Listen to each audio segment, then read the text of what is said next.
کل ہم نے ذکر کیا تھا کہ روزے کا مقصد تقوی حاصل کرنا ہے۔ اب تقوی کیا ہوتا ہے؟ معاف کیجیے کہ ہمارے معاشرے میں اس میں بہت سی غلط فہمیاں پائی جاتی ہیں۔ ہم سمجھتے ہیں تقوی یہ ہے کہ ایک آدمی لمبا سا چوغا پہنے ہوئے ہو، سر پہ اس نے ٹوپی پہنی ہو، سلوار قمیض پہنے ہو، لمبی سی اس کی داڑھی ہو اور ہاتھ میں تسبیح ہو، گلے میں منکے ہوں، تو آپ سمجھتے ہیں کہ یہ بڑا متقی آدمی ہے۔ یا وہ آدمی جو بظاہر بہت نمازیں پڑھے اور سر پہ ماتھے پہ گٹے کا نشان پڑا ہوا، ہم اسے سمجھتے ہیں کہ وہ بہت متقی آدمی ہے۔ یا ہم نے معاشرے میں یہ بھی دیکھا ہے کوئی مجذوب ہے، کوئی نہ کھانے کا ہوش نہ پینے کا ہوش اور نہ کپڑے کا ہوش، ننگا پھر رہا ہے، گالیاں دے رہا ہے، کئی مہینوں سے نہایا نہیں ہے، تو اس کو بھی کہتے ہیں جی تقوی والا ہے، جی بڑا ولی اللہ ہے جی۔ تو تقوی کا صحیح مفہوم ہمیں سمجھنا چاہیے۔ تقوی کا مفہوم یہ ہے کہ اللہ کی معصیت سے بچنا اور اللہ کے احکام پر عمل کرنا اور اس کے مطابق زندگی گزارنا۔ ہر وہ شخص جو قرآن اور سنت کے مطابق زندگی نہیں گزارتا وہ ہرگز متقی نہیں ہے، خواہ وہ ہمیں ہوا میں اڑتا نظر آئے اور پانی پر تیرتا نظر آئے۔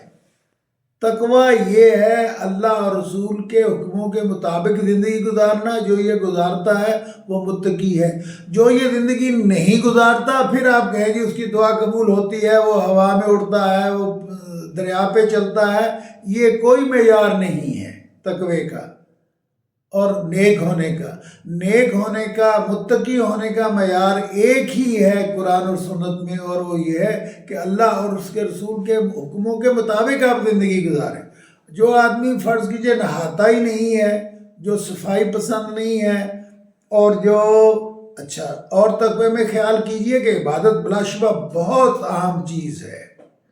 عبادت مسلمان کے لیے بہت اہم چیز ہے، لیکن اگر ہم عبادت کرتے رہیں اور معاملات میں جھوٹ بولتے رہیں اور کاروبار میں بے ایمانی کرتے رہیں اور اپنے جو چھوٹے ہیں ان کے ساتھ بدسلوکی کرتے رہیں، ان کو مارتے رہیں، گالیاں دیتے رہیں، یہ کوئی تقوی نہیں ہے۔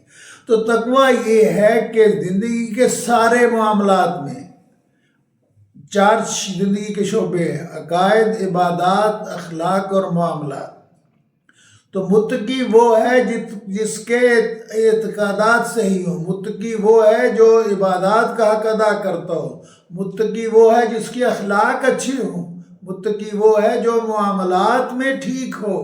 اگر ہم معاملات میں ٹھیک نہیں ہوں، صرف عبادت کرتے ہوں، وہ آدمی مکمل متقی نہیں ہے۔